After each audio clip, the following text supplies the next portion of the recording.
Back in 1983, it was revealed that a 20-year-old Karl Malone impregnated a 13-year-old. Karl Malone was 20 years old, impregnated a 13-year-old, got the away from her. Then back in 2004, just when Kobe and Vanessa Bryant were going through their relationship affairs, Karl Malone decided to swoop in by making suggestive comments towards Vanessa. When everything got started, and he had mentioned that our relationship kind of took a sour note because of something personal. And instead of showing remorse, Karl decided that he was going to throw fists. Back in the day when you had a beef, you didn't go get guns or knives. You just, hey, Mark, I got a problem. Now, the NBA legends are sending Karl a disturbing message. Here is exactly what happened, who said what, and why the conversation will not stop.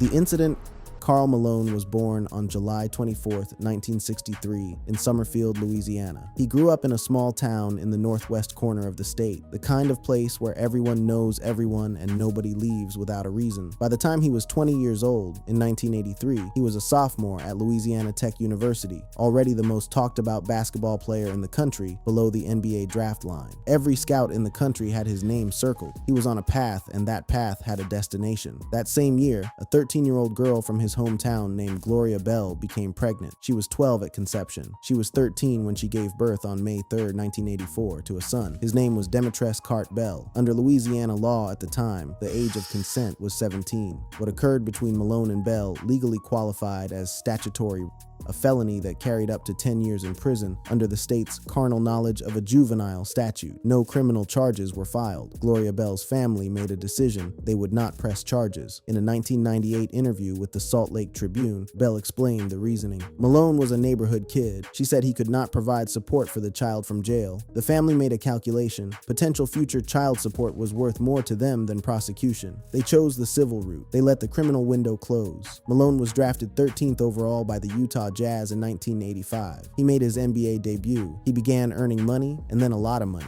In 1986, Malone's second season in the league, Bell's family filed a civil paternity and child support suit in Louisiana State Court. They requested $200 per week. Malone did not respond to the lawsuit. He did not appear in court. The court held him in contempt and ordered a blood test. The results came back showing greater than 99% probability. Some reports say 99.3%. Some say 99.8% that Malone was the father. His attorney noted he had brothers, but the DNA evidence was what it was. The judge ruled him the legal father by default because he had not responded, and ordered him to pay $125 per week in child support plus past and future medical expenses. Malone contested the amount. He said it was excessive. He was already earning an NBA salary that had grown into the millions. He appealed. The case settled confidentially around 1988 to 1989. A lump sum went to the Bell family. There was no ongoing child support obligation after that. Malone's attorney maintained at the time that their side still questioned paternity publicly, despite the DNA, despite the court ruling, despite the settlement, and despite the living child. Demetress Bell grew up in Summerfield without his father. There were no calls, no visits, no acknowledgement. Gloria Bell raised her son. Malone played basketball. He scored points in ways that made the Utah Jazz sell out their arena every night. He won his first MVP in 1997.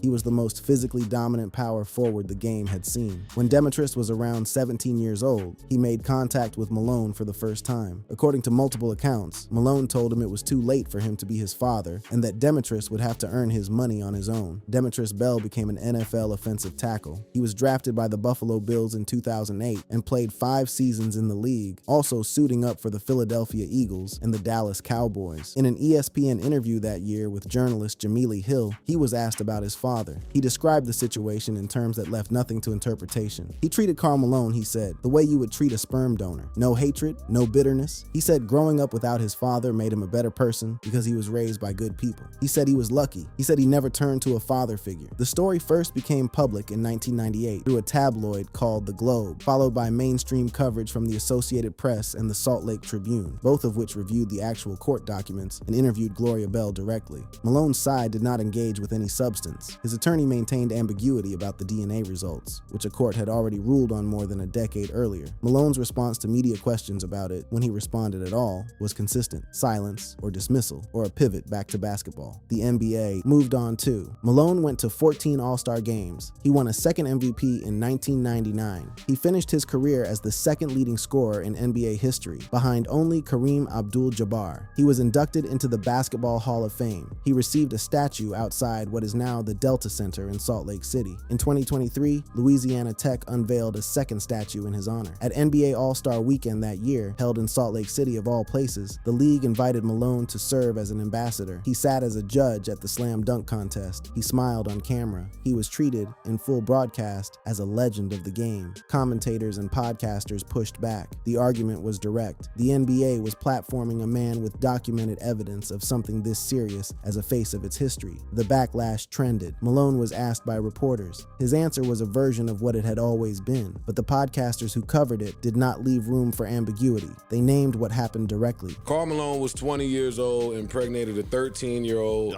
got the away from her. The comparison that landed hardest in those conversations was between the NFL and the NBA, specifically how the two leagues had handled public figures with misconduct in their histories. Michael Irvin had been removed from NFL programming over an accusation. An accusation, not a court ruling, not DNA evidence, not a son in the NFL. Because Michael Irvin got straight dropped That off part. of everything in the NFL. Off of an accusation of harassment. Not even physically touching anybody. The NFL pulled Irvin from its platforms over a harassment allegation involving no physical contact. The NBA put Malone in a broadcast chair at the slam dunk contest when there was a court ruling, DNA evidence, and a son who had grown up without him and gone on to play professional football. Karl Malone out there, like, it's proven that this is your kid. There's progeny running around that is proof of the act. The 2023 backlash came and went. The algorithm moved on, as it does, but in 2018, Malone had given what became the closest thing to a public acknowledgement he ever offered. He said, "I didn't handle it right. I was wrong. Father Time is the biggest thief out there, and you can't get it back." He and Demetrius had reconciled around 2014. By 2018, Gloria Bell was telling reporters they talked nearly every day. The family had, by their own account, rebuilt something. But a reconciliation reached at age 54 does not rewrite what happened between 1983 and 2014. A 13-year-old girl had a baby in Summerfield. A court held her son's father in contempt for ignoring a paternity suit. A judge ordered child support. Malone appealed the amount and settled for a lump sum. The son grew up without his father and was told, when he finally met him at 17, that it was too late for Malone to be his dad. No criminal charges, no prison time, no official sentence. Just the facts, sitting in court records in Louisiana, waiting for 2025.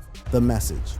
The NBA's birthday post for Karl Malone, published in July 2025, was not remarkable in any way. The league puts out dozens of these every year, a standard celebration of a retired legend's birthday, a highlight photo carousel, a paragraph listing career accolades, two-time MVP, 14 All-Star selections, second all-time leading scorer, Hall of Famer. The post went up. It was, in the universe of NBA social media activity, completely ordinary. What happened next was not ordinary at all. Victor Wembanyama, 21 years old, the most scrutinized and celebrated young player in the league's present, the player every front office and media outlet had positioned as the face of basketball's next era, reposted a video in response to that birthday tribute. The video showed a content creator reacting to the NBA's celebration of Malone in real time, with visceral, unscripted refusal. The creator said, in direct response to the league calling Malone a legend on his birthday, "What? Oh no, that's what we not about to do. Police lock up. You need to be under the jail." Wembanyama hit repost. He added no caption, no explanation, no paragraph walking through his position on the matter. He simply chose, publicly, to amplify that reaction to the NBA's own birthday post for one of its all-time greats, and in doing so, he made his position the loudest thing in the room. The internet went sideways. Millions of views. The NBA did not publicly respond. Karl Malone, 62 years old and retired to his Arkansas logging farm, did not publicly respond. But the moment, a generational statement delivered not through words but through a repost, communicated something that no press conference could have replicated. The reason Wembanyama's move landed with such force was its source. This was not an anonymous commenter. This was not a podcast host with a chip on his shoulder or a cultural critic with an axe to grind. This was the most important player in the league's present and future, a 7'4" French center who had entered the NBA as the most hyped prospect in decades and had already justified every word of the hype. When someone with that weight and that platform hits repost on a video saying, "Lock his ass up in response to the league's own celebration of one of its all-time greats. What you are watching is not outrage content. What you are watching is the next generation of this sport drawing a line about what it is willing to celebrate without contest. Younger players and fans had increasingly framed the honoring of Malone at official league events as tone-deaf given the documented history. Wembanyama's riposte made that generational divide visible in a single click. That was July. A month later, the moment that created the clips everyone is still sharing arrived from a completely different direction, one that was, if anything, more powerful than Wembanyama's repost because it was entirely unrehearsed. The Pat Bev podcast was running an all-time NBA redraft. The premise is a standard basketball media exercise. Take every player in the history of the league and rebuild your ideal roster from scratch, with no restrictions on era or team. It is the kind of segment where Karl Malone's name is going to come up, because Karl Malone is the second leading scorer in NBA history. His basketball resume is not in debate. His place in the tier of all-time greats is not contested.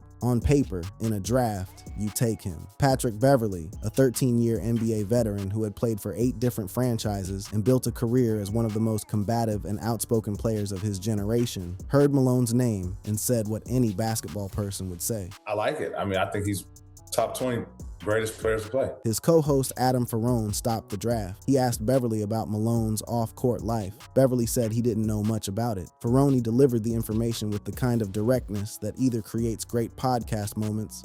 No, I really don't know a lot of off-the-court stuff about Karl. He got a 13-year-old pregnant. Or devastating ones. What followed was silence. Not a beat of silence between sentences. Not the pause of someone choosing the right word. The silence of someone whose brain has received information it did not expect and has not yet finished processing. Patrick Beverley, who has appeared on television, on podcasts, on live radio, in post-game press conferences, across every media format available to a professional athlete, sat in that information and went quiet for longer than he probably intended. Then he called a timeout. Not a 30-second timeout, a full timeout. He needed the full allotment. He needed to sit with it. And when he returned to the conversation, his first question was the one that anyone who had not heard this story before would also ask, because the instinct, when you first hear, he got a 13-year-old pregnant, is to assume someone got the ages wrong. He was not 16. Malone was 20. The girl was 13. They confirmed it on the spot. The age, the blood test result, the court ruling, the paternity judgment, the son who went on to play 5 seasons in the NFL. Beverly processed all of it in real time, in front of everyone watching. And when he was done processing, his verdict came in 5 words. 5 words. That was the message. And those 5 words, delivered by a man who had been a professional basketball player for 13 years and had never heard this story until 30 seconds earlier, carried more weight than any columnist's considered argument or any editorial board's carefully worded piece. The reason Beverly's reaction cut through is precisely because it was not a take. It was a reaction. He was not positioning himself for the algorithm. He was not calculating the retweets. He was a person finding out something genuinely disturbing about a player he had just called a top 20 all-timer, and his face and voice did what they do when they receive that kind of information. The clip went everywhere. Reddit, Instagram, TikTok, YouTube, every NBA group chat, every comment section. Patrick Beverley finds out about Karl Malone for the first time, became one of the most replayed sports clips of 2025. But the line that followed the shock, the one that deserved more attention than it received, was this one.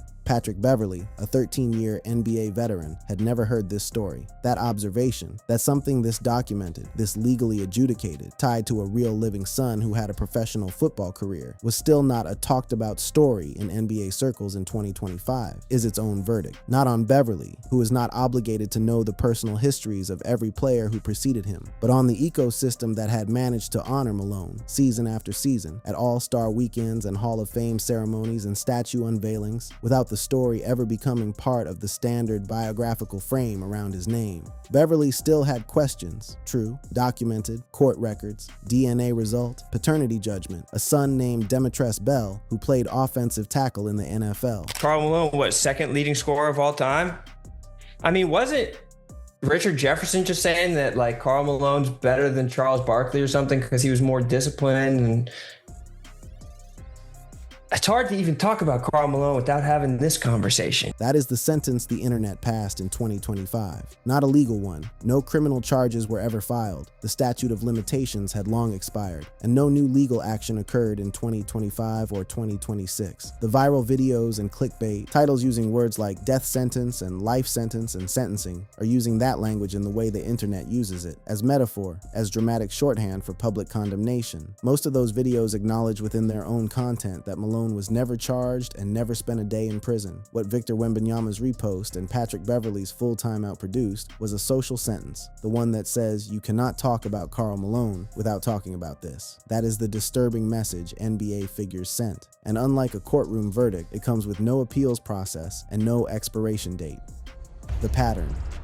The Gloria Bell case is the center of the internet's verdict on Karl Malone, but it is not the only chapter that exists. There is a second story, closer in time, closer to the league, one that unfolded inside the NBA itself between teammates in a season that was supposed to be a championship run. The 2003-04 Los Angeles Lakers were one of the most expensive experiments in the history of professional basketball. 4 future Hall of Famers on one roster: Shaquille O'Neal, Kobe Bryant, Gary Payton, and Karl Malone. The team had been assembled deliberately to win a championship. They reached the finals. Then they were swept by the Detroit Pistons in 4 games, in what became one of the most stunning collapses in the history of assembled super teams. The sweep was bad. What Karl Malone did to Kobe Bryant's closest relationship, the trust at the center of it, was the wound that did not close. Malone and Kobe had built something genuine during that season. Not a surface-level locker room relationship where you share space and exchange nods, a real bond. Their families socialized. Their wives, Kay Malone and Vanessa Bryant, were friends. They joked with each other, watched each other's children, spent time in each other's homes. Kobe, who was known by teammates and reporters alike for his emotional distance and his tendency to operate inside his own fortress, called Malone like a mentor and like a brother to him. For Kobe Bryant to say that about a teammate was not a small thing. That was the full weight of what Malone chose to put at risk. Karl Malone was many things on and off the court. He was one of the physically dominant players the game had ever seen, a man who turned his body into the central argument of his career. Karl Malone pulled up on the Harley,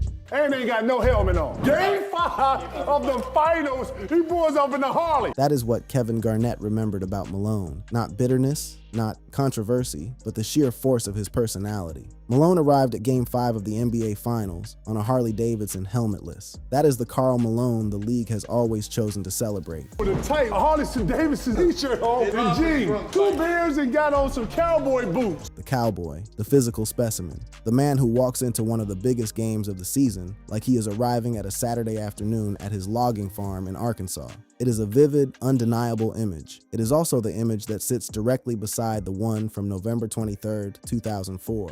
That night, the Lakers were hosting the Milwaukee Bucks at Staples Center. Vanessa Bryant was in the stands, on the phone with Kay Malone. Karl was sitting courtside with his son, who looked bored. Kay suggested on the call that Vanessa phone Karl to have the boy come sit with her in her section. Vanessa called the number Kay gave her. According to the account that Kobe's agent Rob Pelinka received directly from both Kobe and Vanessa, what Malone said on that call was not the conversation of a man who believed he was talking to a friend's wife. He told her she should come over and sit next to him and give him a big hug, and that if she did, it would be on the cover of every magazine in the country. Vanessa asked why. For what? Malone kept pushing. He asked if she liked him. She answered, as a friend, as Kay's husband. He asked if she could keep a secret. He said he wanted to tell her something. Vanessa, by now completely clear on what was happening, told him she was a married woman and that he was old enough to be her father. Karl Malone's reply, "Oh, like your daddy?" She ended the call. Halftime came. Malone sent his son over to sit with Vanessa, constructing an obligation. The boy would need to be returned. After the game, a game in which Kobe dropped 31 points, Vanessa brought the boy back to Malone's courtside seat. He was wearing a cowboy hat. She asked about it, making conversation. His reply, reported with slight variation across multiple accounts but consistent in its substance, was that he was hunting for young Mexican girls. Vanessa is Latina. She walked away. On the car ride home, she told Kobe everything. Kobe called Malone Malone's phone that night. By Kobe and Vanessa's account, Malone received the call and largely stayed silent while Kobe talked, except for one line that made both of them feel the denial was not yet complete. "You know me, man." Kobe's reply, "That's right, I do know you. Stay away from my wife." The next day, all four of them got on a group call. Malone denied everything more firmly. Kobe and Vanessa both felt that group call denial was inconsistent with what he had said the night before. The friendship was over. The season continued. The Pistons swept the Lakers in June. Malone retired. He and Kobe never had another real conversation. When Kobe was pressed in media sessions about what had happened, he kept a measured public face, but not because he wasn't sure. When everything got started,